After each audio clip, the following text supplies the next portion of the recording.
Good morning, guys, or good afternoon, whether you're joining me from the present or the future. Welcome back to another FutureFight Vanguard video. Today, we're going to be talking about the V-EB07 Kagero deck, which is the Kagero deck from EB07, which is the Heroic Evolution, if you guys didn't know what set that is. This is one of the most recent sets, just now coming out of Japan, and it kind of showcases Nova Grappler, Kagero, and Link Joker. So we're getting another extra booster to kind of back up like EB06, what happened in EB06. So today we're going to go over the Kagero deck. It showcases, like, it's basically still Overlord the deck. Basically it showcases Dragonic Overlord the End, which is our V series copy of, you know, regular Dragonic Overlord the End. You have to go in a lot harder than usual than you have to, or than you've had to in the past. But as a plus side, Dragonic Overlord the End can attack 3 times, whereas your Vanguards usually only attack for 2 times, even if they restand. Unfortunately, the 3rd time that it attacks, it doesn't get a drive check, which I kind of hate about it, which is like, the style of it is so like balls to the walls, like go in balls deep or go hard or go home, basically. You kind of like have a chance of dying after you do a triple restand, so should be very careful about how you play your resources in this deck. But before we get started, I wanted to mention, be sure to check out our social media. Facebook is where I post everything that's pretty much Cardfight Empire related. So follow the Facebook page, like the Facebook page, do whatever to follow it. Also, you can check out our Reddit. Like, the Reddit is kind of like a newer thing. That's where I'm going to post all the videos and stuff like that as well. Also, be sure to check out our Patreon if you guys are interested in rewards for helping out the channel. Kind of like stuff like seeing my deck lists from tournament to tournament, or seeing or choosing a video for me to do, or you get to be taught by me, or I can help you with your matchups, stuff like that, etc. But with that being said, let's get right into the deck. Sorry if I sound so weird, I'm like pretty exhausted right now. But yeah, let's get right into it. V-Series deck, so no G-Zone as usual. But starting off with our grade 3s, we have 8 grade 3s. As I said, Dragonic Overlord the deck. So 4 of them are going to be Dragonic Overlord the End, which is our new Dragonic Overlord from this set, and 4 of them are going to be regular Dragonic Overlord. And I'll get into the reason why we're running the second one in a little bit. But first, let's go over Dragonic Overlord the End's Vanguard ability, which is at the end of the battle that it attacked. So it can attack anything, that should be noted. That way, if you have like Airmos or Sable Dragonute on the field and you need cards, you can just attack it at rear guard if you really want to. That way, when those cards are retired, you can use these to proc and draw cards. But at the end of the battle that it attacked, you can activate one of the effects below. However, you cannot activate the same effect for the same turn. So basically, you can activate one of either of these dotted effects. However, both of them are once per turn. So the first one is if your hand has 4 or less cards, Counter Blast 1 and Soul Blast 1, stand this unit and it gets -1 drive until the end of the turn. And then the secondary ability is if your Soul has a card with Overlord in its name, you can discard 3 cards from your hand, stand this unit, and it gets plus 10,000 power, -1 drive until the end of the turn. So not bad, like I said.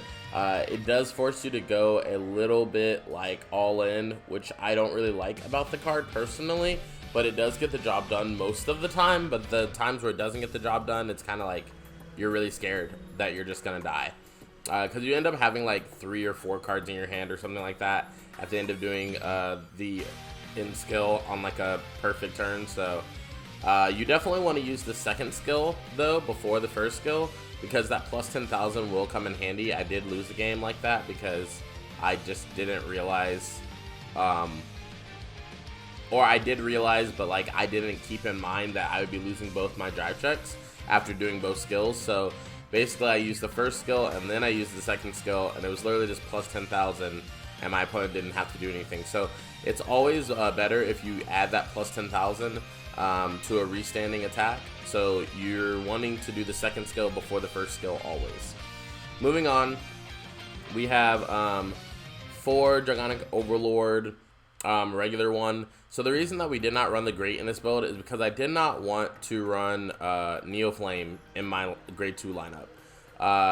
It's a pretty simplistic reason, honestly, but I just had other grade 2s that I wanted to run in favor of Neoflame, so I chose to opt for the regular Dragonic Overlord since we are running the Dragon Full Armor Buster for the Overlord engine. And so you guys should know what this card does. It's been out since V-EB07, so its activation skill is Vanguard Rearguard. Once per turn, you can Soul Blast one, and it gets plus 10,000. So very good for helping you hit numbers, especially when you go Force 2 in this deck. Like, it becomes really dangerous, especially if you ride up to 3 first and then you use the skill plus Force 2. It's like can be really devastating to your opponent. Then we have the secondary ability, which is when the attack hits, counter +1, discard 2 cards, stay on this unit, and then you get -1 drive until the end of the turn. Moving on to our grade 2s, we have 4 Dragon Full Armored Buster. Like I said before, this helps our Overlord engine, helps us get to grade 3 if we don't have a grade 3, and helps us get an additional grade 3 like the end if we're like on Overlord already and we need the end, or we have the end and we need Overlord to ride first. Dragon Full Armor Buster helps us with that. So its Vanguard Rearguard ability continuously is if your opponent has no rearguards, this unit gets plus 3k. Also should be noted that you get plus 3k even on your opponent's turn if they have no rearguard. So if they just ride and try to attack into your Vanguard and this card's on your Vanguard, they will pretty much have to check a trigger to pass no matter what clan they're playing, because nothing hits higher than 12k by itself. So this card being 13k by itself when your opponent has no rearguards will prevent you from getting hit unless they check a trigger, or unless they play a rearguard, which if they play a rearguard, that's in your favor because you're Kagero. Then its on-place ability is on-place Vanguard Rearguard Circle. Soul Blast 2, choose one of your opponent's rearguards, retire it, and then look at the top 7 cards of your deck. Reveal up to 1 card with Overlord in its card name from among them, put into your hand, and shuffle your deck. So for the heavy cost of Soul Blast 2, it allows you to retire a rearguard and check top 7 for our Overlord. We really only get this off once per game because there are quite a few things that Soul Blast in this deck, with Dragon Full Armor Buster being one, heavy one, and then Dragonic Overlord and Dragonic Overlord at the end. You do have cards that go into your soul, like Decat specifically, but you also have your Red Dive Griffin that Soul Blast, so use your Soul Blast very wisely. You're probably only going to use this once a game just to search out an Overlord. Then we have 4 Wyvern Strike Decat. What Decat does is when it's on the rearguard circle during your main phase, you can counterboss 1 and put this unit into your soul. Then you choose one of your Dragonic Overlord at the end. Important to note that you can choose Vanguard or rearguard circle at the end. I don't know why you would want to do it on rearguard circle at the end, but you can do it if you choose to. But you can choose one of your Dragonic Overlord at the end, and when your opponent would call cards from hand to guard circle for the battles that unit attacked, he or she must call 2 or more at the same time. So what this does is it makes your Dragonic Overlord at the end more lethal on Vanguard Circle, because your opponent will have to drop 2 cards to block it at all times. So that's really, really good. Burns up a lot of cards from your opponent's hand very quickly. Then we have 4 Dragon Knight Nahalem. So what Dragon Knight Nahalem does is rearguard circle. When it is placed on the rearguard circle, you can counterboss 1, choose one of your opponent's rearguards in the back row, retire it, and this unit gets plus 5,000 power. So becomes a 15k when it touches the board. Also gets rid of one of your opponent's pesky boosters or something like that. So really, really good. Also synergizes really well with Sable Dragonute and Flame of Hope Airmo. So going into our grade 1s, we have 4 Sable Dragonute. When it's on the Vanguard Circle and its attack hits, you can draw a card, which really helps you if you're going second. You can speed ahead of your opponent that way, or you can get some guard out of your opponent that they would have had to use later to guard a bigger attack, like a front trigger or a heel trigger for a no pass. That's usually what people do, or they just take it. Then its rearguard ability is when your opponent's rearguard is retired during your turn, you can retire this unit and draw a card. I do wish this card went to Soul for its cost, but beggars cannot be choosers, I guess.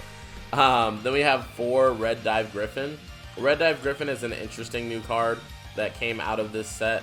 It has a rearguard ability that's once per turn that says when your opponent's Guardian is placed during the battle that this unit boosted a Vanguard, you can Soul Blast 1, choose one of your opponent's Guardians, retire it, and then at the end of the battle, retire this unit. So something important to note is this does not stop PGs. If your opponent has a PG and they place it on guard circle, you would get turn priority to retire it, but they could still resolve the skill because it still fulfilled the placement of being put on guard circle for them to discard a card and not get hit. So very important to note that doesn't affect PGs, but if your opponent plays anything else then cool, you can do it. Then we have 4 Flame of Hope Airmo. Really just help us generate some advantage in the early game. Also is a really good booster in our back row. On the Rearguard Circle, during the battle that it boosted, it gets 3k power, so it's an 11k booster. And then on the Rearguard Circle, when our opponent's Rearguard is retired during our turn, then we can retire this unit, draw a card, and countercharge 1. So it's just a little bit better of a version of Sable Dragonute, except for Sable Dragonute, it has that Vanguard ability as well. Then as our one of grade 1, we have 1 Lizard Soldier Ralpia. We don't retire all that much in this deck, so that's why we're not running more than 1. But it can come in handy for making some random columns. Like, for example, if you play this card in a column and then you play a Nahalem in the same column, use Nahalem's skill to counterboss 1, blow up one of your opponent's units, and Nahalem becomes 15k. And this card becomes 13k, and that together will be 28, which is a great number on any type of deck, especially Force. So then we have our starter, which is Lizard Rudder Undux. Starter hasn't changed. Draw a card when you ride upon it. And then we have 8 crit, 4 draw, and 4 heal. 4 of our Sentinel triggers, Wyvern Guard Bari, and Ginjo, Tar, and Rashashka. So pretty normal outside of some of the new cards. But we're going to get right into the game here. So game 1, we're actually playing against the Kagero as well. I was going to say the Kagero mirror match, but this is not the mirror match because they are playing Blade Master, which is another deck to come out of this set. So we check top 7, we get the end with Dragon Full Armor Buster, we attack for 21. Our opponent takes it, gets a trigger. Our opponent rides Blade Master. Blade Master gets a crit and 5k when I have no rear guard, so that was a good thing for him to do. So I no guarded, I take 2 damage, and then I take another damage from Berserk. We go into Force 2, which is something I forgot to mention as well. I think this deck is best played when you go into Force 2 with it. So you see here, like, because my Vanguard has a crit, my opponent is forced to block it. And then I put him to 4 damage because of that. He goes into Fire Chase skill. He makes me retire a card, and then he attacks with 2 crit. We take 2 damage, no triggers. And we ride the end. And we kind of just like hope to go in. We use the cat skill, I'm pretty sure, on this turn. Or actually, we did not use the cat skill. So we attack for 21. We get no triggers. We use the skill. Restand 23. And then we check a crit. We go crit to Vanguard. Power to rear so that our ammo can hit and have some pressure as well.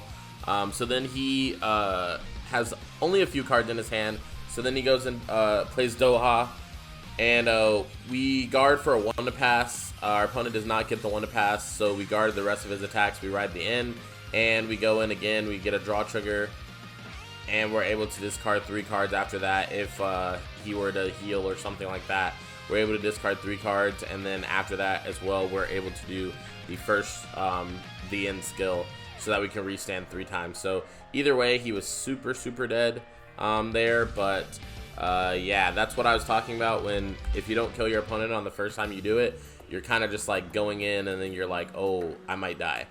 So we're playing against Royal Paladin next. Royal Paladin player crit me on turn 1. We check top 7, we do get the end. I don't think there's ever a time where I use Dragon Full Armor Buster and I don't get it. We do check a draw trigger, which is cool because we're able to no guard his Vanguard. Get some pressure off of us. Then we play a full board, preparing for our end turn because our hand is pretty garbo right now.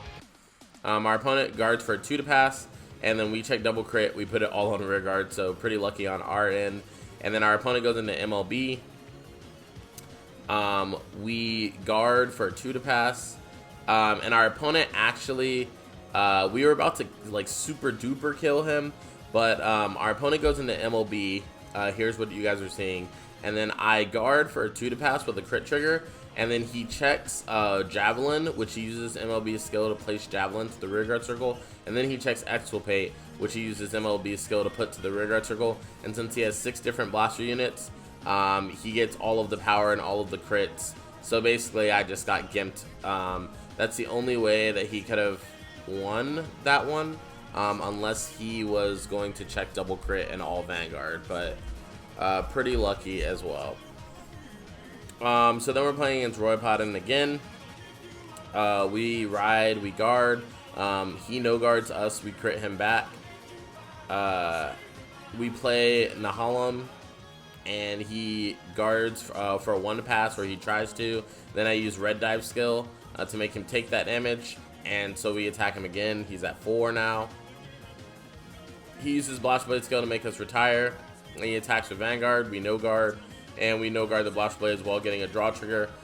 We actually top deck into Overlord, which is cool, but he has a PG, so it doesn't really matter all that much. He attacks our rear guard, we let it go, and then he attacks our Vanguard. He gets a heal and a draw trigger, which I was like, wow, this man, like, ultra lucky.